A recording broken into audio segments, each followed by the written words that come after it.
부모님들이 애쓰신 만큼 되니까 꼭 좀 다시 한번 힘내셔서 자녀하고 이 부분은 꼭 확인하시고, 다른 어떤 것보다도 아이들이 스마트폰을 활용하는 거에 있어서 긍정적인 게 없어요. 긍정적인 어떤 아무것도 없는 것 같아요, 제 상담사로 봤을 때는. 그렇기 때문에 그렇다라면 아이들이 스트레스를 많이 받아서 스마트폰을 쓰는 거거든요.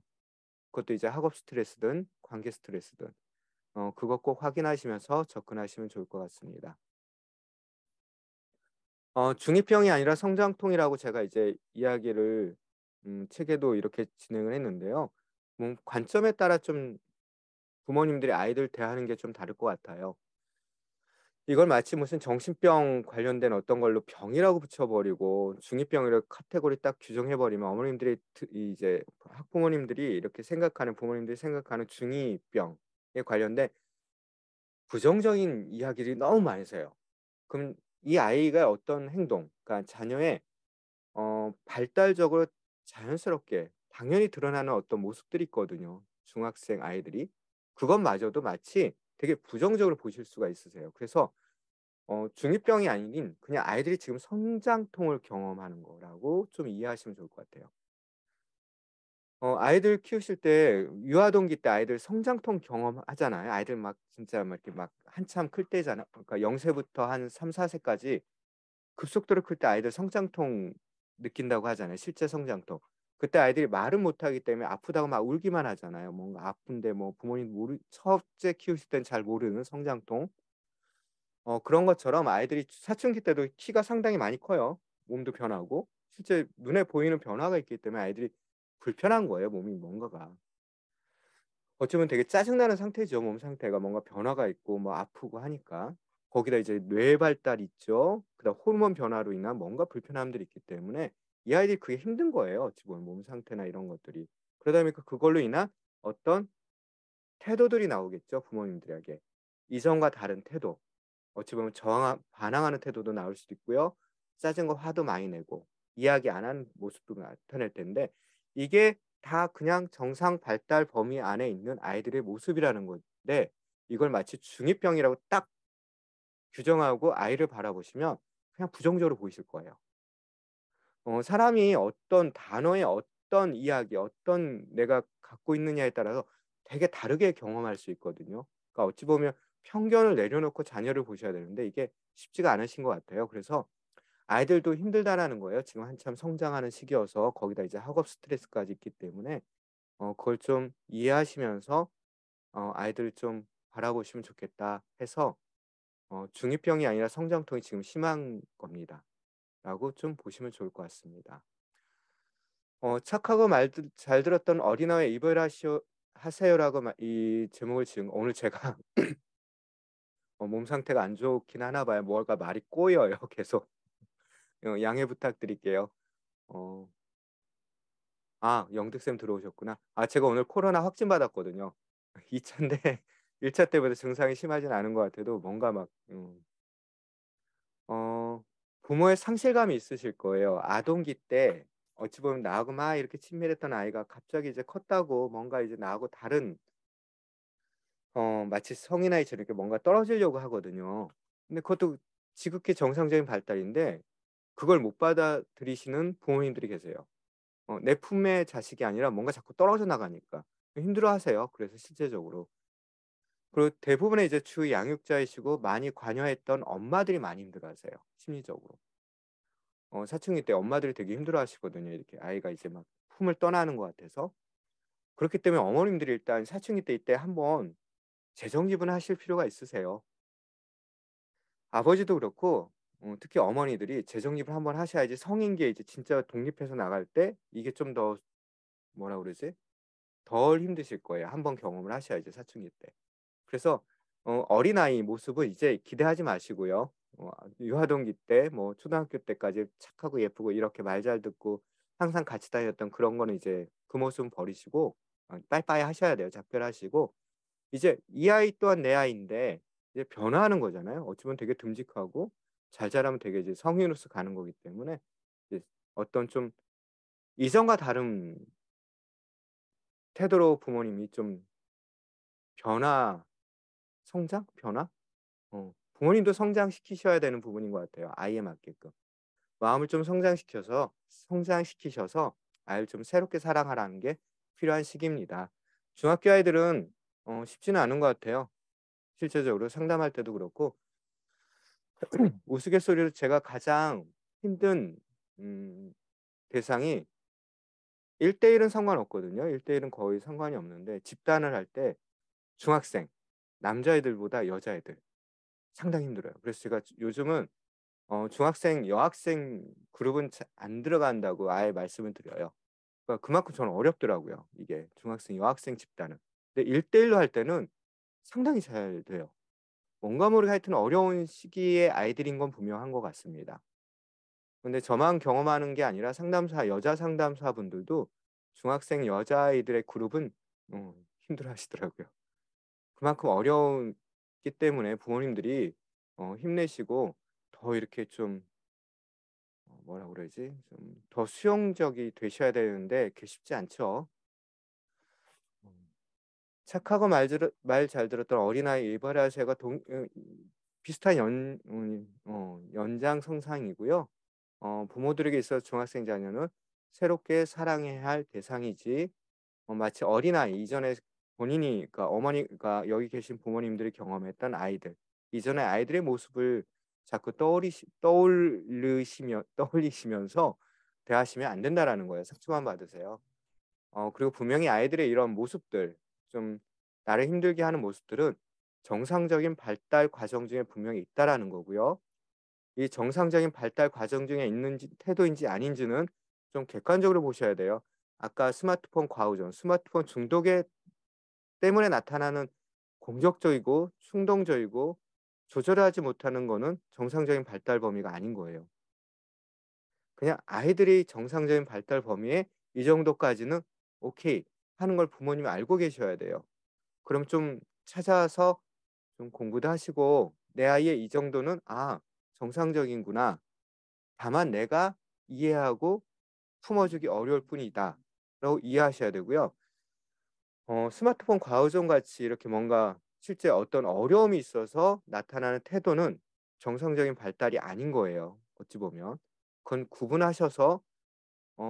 하셔야지 스마트폰 과의존이 계속 지속되는 아이를 그냥 중학생 애들은 다 이래라고 내버려 두시면 진짜 나중에 힘들게 되세요.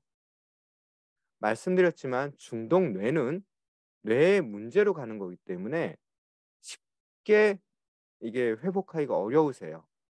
나중에 이게 너무 시간이 오래 걸리면. 그렇기 때문에 부모님들이 보셨을 때 정상적인 발달에 뭐 어떤 반항하거나 어떤 일탈적인 행동을 보이면 그건 괜찮고 부모님이 계속 이야기하시면서 수용해 줘야 되는 부분이지만 뭐 스마트폰 과의존이나 어떤 또래 문제 때문에 아이가 뭐 우울이 심해지거나 뭔가 이렇게 이런 일탈적인 좀 더 나가는 거가 나타나면은 그거는 좀 도움이 필요한 아이들이기 때문에 구분을 좀 잘하시면 좋을 것 같습니다.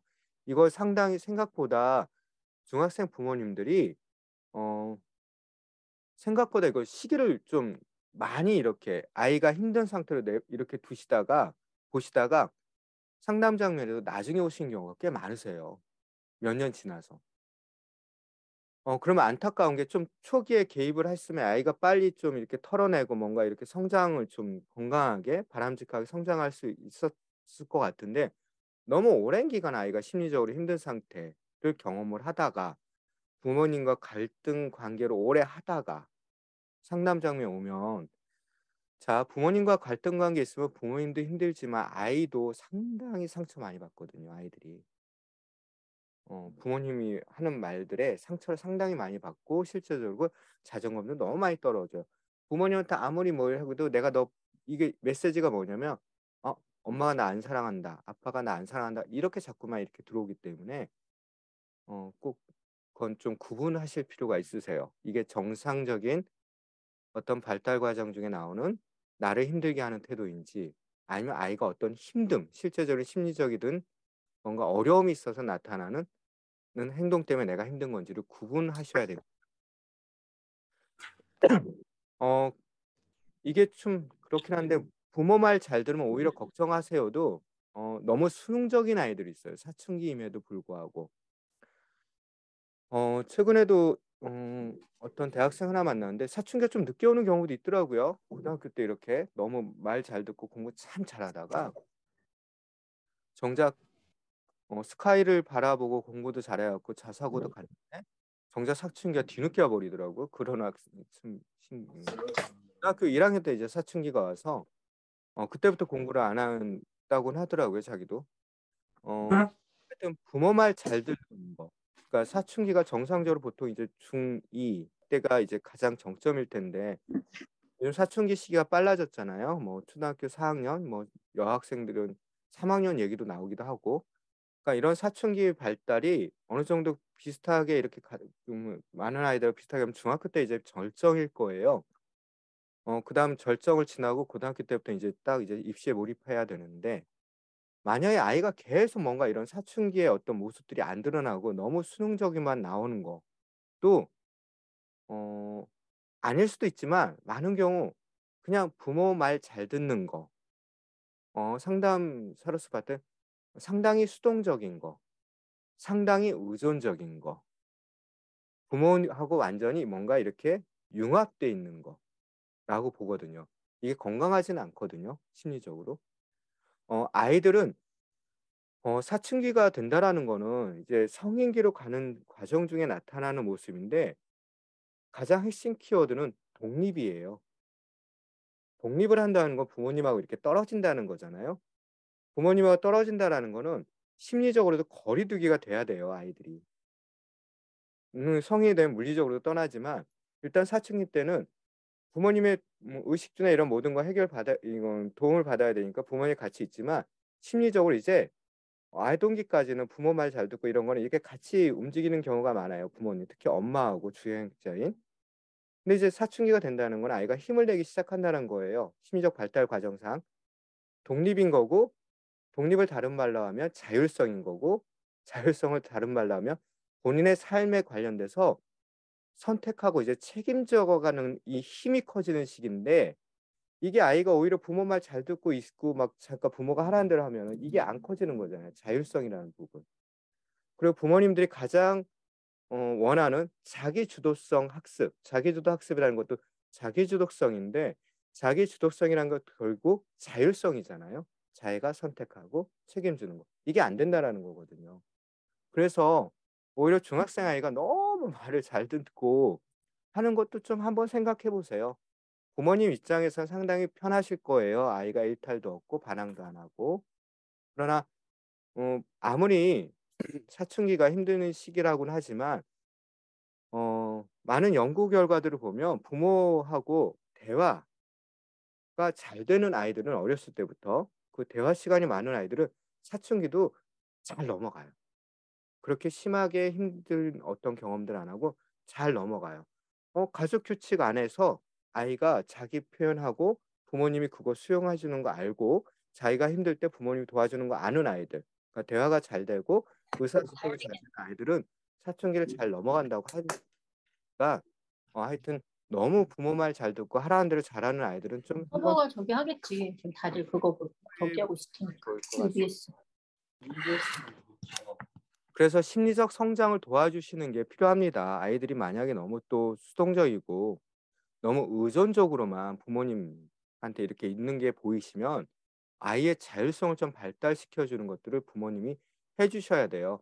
그래야지 아이가 고등학교, 대학교 이렇게 성인이 되면서 아이에게 자신의 삶, 정작 진짜 자기의 삶을 좀 주도적으로 힘있게 살아간다라고 보는 겁니다. 그래서 이 당시 하여튼 사춘기 때 이 시기에 부모님이 이걸 도와주시는 건 상당히 필요합니다. 실제 상담학에서는 이 표현을 써요. 자기 분화라는 표현을 써요. 이 자기 분화를 잘 시킨다라는 게 아까 말씀드린 이거거든요. 부모님하고 이렇게 떨어지는 거예요, 심리적으로. 엄마는 엄마고 아빠는 아빠고 나는 나예요. 우리는 가족이지만 심리적으로는 하나의 각각 인격체로 바라볼 수 있는 거예요. 근데 이게 안 돼 버리면 아이는 의존되는 아이가 돼 버려요. 이게 자기 분화가 안 되는 게 뭐가 문제냐면 클수록 자 보세요. 실제로 상담 이제 연구들 결과들이잖아요, 이론적인 거. 자기 분화 수준이 낮은 사람들은 자신의 감정과 생각을 구별하기 어렵기 때문에 객관적으로 사고할 수 있는 능력이 거의 없고요. 자기 자신과 자신이 느끼는 감정을 동일시하기 때문에 뭐냐면 내가 부끄러움을 느끼면 나는 못난이고 내가 우울하고 뭐 이러면 나는 그런 사람인 거예요. 그러니까 뭔가 되게 힘든 경험들을 해요. 어 성장을 하면서도. 그다음 일상생활 하면서도 불안감이 많고 사고의 객관성이 낮아지는 거예요. 사고의 객관성이 낮아진다는 게 뭐냐면 나를 객관적으로 바라보질 못해요. 보통 자존감이 낮은 사람들은 자기 자신을 상당히 부정적으로만 평가하거든요. 객관적인 어떤 거에 근거에 비추어서 나를 보는 게 아니라 그냥 상당히 부정적으로 봐요. 어. 그리고 다른 사람들과 관계에 스트레스를 받으며 상황을 객관적으로 생각하지 못하고 감정적인 반응을 하는데 이 감정적인 반응이 합리적이지 않죠. 어찌 보면 '내가 상처받았어? 회사 그만둘래. 나 상처받았어? 우리 단절해.' 뭐 이거예요 어찌 보면. 요즘 MZ 세대의 특성 중에 하나의 모습들이 조금씩 보이거든요. 어 이 인간 대인 관계에 좀 뭐가 어 뭔가 조절하고 같이 이렇게 뭔가 갈등을 해결해 가는 걸로 가지 않고 그냥 뭔가 손절하는 것들이 많이 보여요.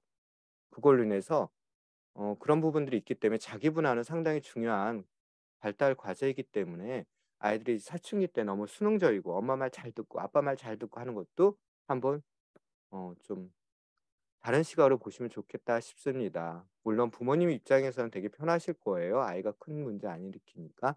그러나 그 아이는 살면서 이러한 문제들을 경험하고 어려움들을 경험하게 됩니다.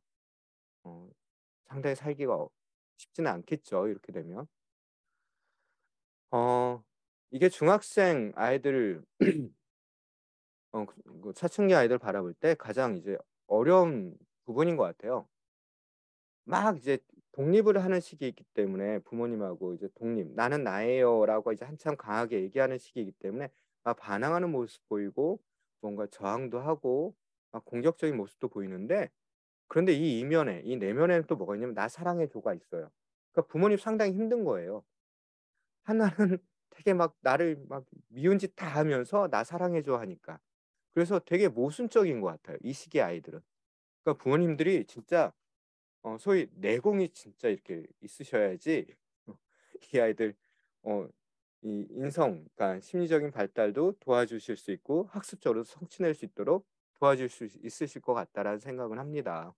제가 아직 사춘기 자녀를 키워본 적은 없어서 그냥 상담 장면에서만 만나는 아이들 데이터와 그 부모님들의 어려움을 가지고 이야기하는데 여기 계신 분들은 일단 이 마음 그러니까 부모로서 이렇게 내공이 좀 이렇게 많이 키우셔야 되는 것 같아요. 쉽지 않은 시기입니다. 상담사로서도 봤을 때 상담사하고 막 얘기하고 상담사한테 뭔가 속 얘기 다 하는데 어떨 때는 부모님들이 저한테 막 물어볼 때 보면 안타깝기도 해요. 부모하고는 얘기를 안 하고 저하고만 얘기하는 거니까. 그렇게 미운 짓을 하는 거잖아요, 어찌 보면. 그래서 하여튼 여기 계시는 어머니, 아버지들이 좀 힘내시고요. 사춘기 아이들 얘네들도 힘든 거고요, 지금 상황이. 변화 과정이 성장 과정이기 때문에 힘들고 학업 스트레스도 상당히 많고 그다음에 진학 관련돼서도 아이들도 생각 많이 하기 때문에 그런 불안들도 많이 있습니다. 그래서 어찌 보면 부모님들이 더 많이 격려해 주셔야 되고 더 많이 사랑을 해 주셔야 되는 시기인 건 분명합니다.